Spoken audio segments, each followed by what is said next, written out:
Bureau report ABP माझा. मित्रपक्षाच्या प्रत्येक गोष्टीचं समर्थन करायचं आणि विरोधी पक्षाच्या प्रत्येक गोष्टीवर टीका करायची असा नवा ट्रेंड सध्या महाराष्ट्रात रुजताना दिसतोय. एखाद्या घोषणेचं विश्लेषण करताना त्यातील तरतुदींऐवजी ती घोषणा कुणी केली यालाच महत्त्व दिलं जात असल्याचं दिसतं. पुणे आणि पिंपरी चिंचवडच्या निवडणुकीतही हाच प्रकार सध्या समोर येतोय.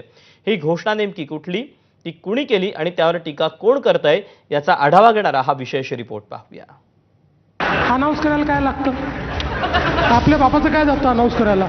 मुख्यमंत्री फडणवीस जे बोलतायत ते ठाकरे बंधूंविषयी नाही, काँग्रेसविषयीही नाही. ते बोलतायत त्यांच्याच सरकारमध्ये अर्थ आणि नियोजन मंत्री असलेल्या अजितदादांविषयी. मुख्यमंत्र्यांनी हा टोमणा मारण्याचं कारण म्हणजे अजितदादांचा जाहीरनामा.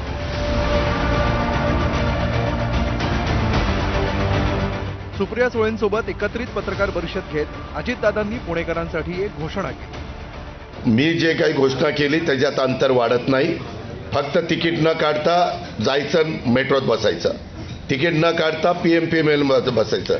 ह्याच्यात काय अंतर वाढतंय? कशाचं अंतर? फक्त खिशात हात न घालता जाऊन बसायचं. आता राज्याची तिजोरी ज्या अजितदादांच्या हाती मुख्यमंत्र्यांनी सोपवली आहे त्या दादांच्या पुण्यातल्या घोषणेचा मुख्यमंत्र्यांनी पुणेरी शैलीतच समाचार केला. उपहास आणि उपरोधाचा पुरेपूर वापर करत त्यांनी अजितदादांच्या घोषणेची अशी खिल्ली उडवली. ॲक्च्युली आता आज मी अनाऊन्स करणार होतो की पुण्यातनं उडणारी जेवढी विमानं आहेत त्या विमानांमध्ये महिलांना तिकीट माफ केलं पाहिजे. अनाऊन्स करायला काय लागतं? आपल्या बापाचं काय जातं अनाऊन्स करायला? अनेक वेळा बघा, आम्ही राजकीय क्षेत्रातले लोक आहोत. अनेक वेळा निवडणुकीच्या जिंकण्याच्या डेस्परेशनमध्ये ज्यावेळी आम्हाला माहिती असतं की निवडून येता येत नाही, अशा परिस्थितीत आम्ही काही जाहीरनामे काढतो, त्या जाहीरनाम्यांमध्ये काही म्हणतो.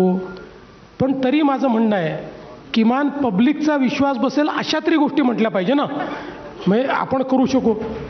आता फडणवीसांच्या टोमण्याला सुप्रियाताईंनी टोमण्यानंच उत्तर दिलं. या निमित्तानं त्यांनी केंद्र सरकारवरही टीका करून दिली. ते असं म्हणाले, हो कदाचित त्यांचाही अनुभव असेल ना, 15 लाख रुपये प्रत्येकाच्या अकाउंटमध्ये ते घालणारच होते, त्याच्यामुळे त्यांचा अनुभव असेल, काही कदाचित असूही शकतो. आमचा अनुभव आणि आमचं काम हे अर्थातच वेगळं आहे. आम्ही जे जे शब्द दिलेत ते नेहमीच पाळलेले आहेत. सरसकट कर्जमाफी ही 70,000 कोटी रुपयाची आम्ही केलीच ना. यांनी शब्द दिला पण दिलेली नाही. फ्रीबीज वाटून निवडणुका जिंकणं हा सध्या नवा ट्रेंड झालाय.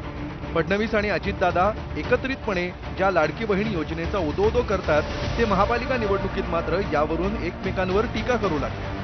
मित्रपक्ष म्हणून केलेल्या घोषणेचे गोडवे गायचे आणि विरोधक म्हणून घोषणा केल्यावर आगलेचे दिवाळे काढायचे. हा मैत्रीपूर्ण लढतीचा आणखी एक नवा पॅटर्न आता समोर आला. ब्युरो रिपोर्ट एबीपी माझा. आणि या बातम्यांसोबत बुलेटिनमध्ये वेळ झाली आणखी एका छोट्याशा ब्रेकची. लगेच परत